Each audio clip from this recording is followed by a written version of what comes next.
Rocky Mountain CRC's mission is to not only increase the new supply of low-income housing, but also to preserve existing supply. The demands that go into saving some of those older buildings that have been tired and worn out are pretty incredible. And without really unique partners, if it was just the private industry the entire time, there wasn't a partnership between cities and our redevelopment agency and everyone else, we'd see Ogden would be in the place a lot of other cities are, where those buildings and that history just gets completely removed and displaced, and you don't get a chance to rebuild that.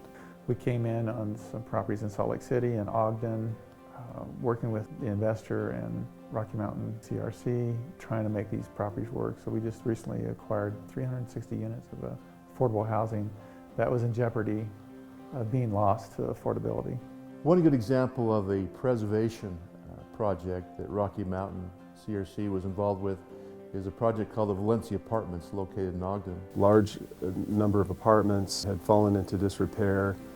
Then a LIHTC project happened, and then it kind of fell into disrepair again. Rocky Mountain got more intensely involved when we got a call from the city. It actually tagged the property that was unsafe. We went over for an inspection and found quite a few life safety violations. So we realized that the fire alarm was non-functioning. So in order to bring it up to speed before Rocky Mountain CRC could come in and fix the fire alarm, the fire department donated CO detectors and smoke detectors.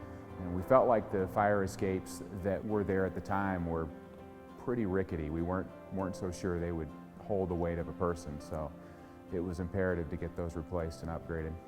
So our first priority was to get the building structurally sound and spend $250,000 on fire code upgrades. Then it was to get security in place in the form of steel doors which could be locked, also security cameras. We replaced the fencing, the perimeter fencing. Then we worked on the interiors of the units, and it's an ongoing process with our reserve that we have in place. And the tenants are taking pride in the property and happy to live there. Another property that we assisted in the preservation was a property called Villa South. We stepped in, committed to finance the property, and then again with the support of the tax credit investor, we put over $1.3 million into the property. With the help of the investor and Rocky Mountain, we were able to redo the loans, get some reserves so we could actually improve the properties. New siding, roofing, interior work, painting, all the things that you need to do to make these properties last long term. The tenants now have taken more pride in the property.